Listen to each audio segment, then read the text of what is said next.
صحیح بخاری حدیث نمبر 182۔ وہ ایک سفر میں رسول کریم صلی اللہ علیہ وآلہ وسلم کے ساتھ تھے۔ وہاں آپ رفع حاجت کے لیے تشریف لے گئے۔ جب آپ واپس آئے، آپ صلی اللہ علیہ وآلہ وسلم نے وضو شروع کیا تو مغیرہ بن شعبہ آپ کے اعضاء وضو پر پانی ڈالنے لگے۔ آپ صلی اللہ علیہ وآلہ وسلم وضو کر رہے تھے۔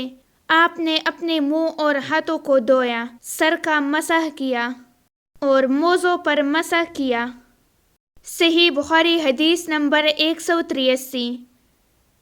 انہوں نے ایک رات رسول کریم صلی اللہ علیہ وآلہ وسلم کی زوجہ مطہرہ اور اپنی خالہ حضرت میمونہ رضی اللہ تعالی عنہا کے گھر میں گزاری۔ وہ فرماتے ہیں کہ میں تکیہ کے عرض یعنی گوشہ کی طرف لیٹ گیا اور رسول کریم صلی اللہ علیہ وآلہ وسلم اور آپ کی اہلیہ نے معمول کے مطابق تکیہ کی لمبائی پر سر رکھ کر آرام فرمایا۔ رسول اللہ صلی اللہ علیہ وآلہ وسلم سوتے رہے اور جب آدھی رات ہو گئی یا اس سے کچھ پہلے یا اس کے کچھ بعد آپ بیدار ہوئے اور اپنے ہاتھوں سے اپنی نیند کو دور کرنے کے لیے آنکھیں ملنے لگے۔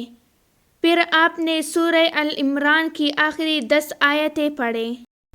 پھر ایک مشکیزہ کے پاس جو چھت میں لٹکا ہوا تھا، آپ کھڑے ہو گئے اور اس سے وضو کیا خوب اچھی طرح۔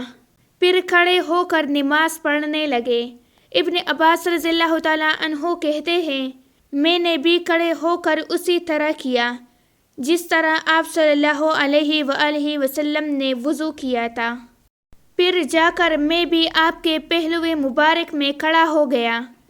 آپ نے اپنا دائنا ہاتھ میرے سر پر رکھا اور میرا دایاں کان پکڑ کر اسے مروڑنے لگے۔ پھر آپ نے 2 رکعتیں پڑھیں۔ اس کے بعد پھر 2 رکعتیں پڑھیں، پھر 2 رکعتیں پڑھیں، پھر 2 رکعتیں پڑھیں، پھر 2 رکعتیں پڑھیں، پھر 2 رکعتیں پڑھ کر اس کے بعد آپ نے وتر پڑھا اور لیٹ گئے۔ پھر جب مؤذن آپ صلی اللہ علیہ وآلہ وسلم کے پاس آیا تو آپ نے اٹھ کر 2 رکعت معمولی طور پر پڑھے۔ پھر باہر تشریف لا کر صبح کی نماز پڑھی۔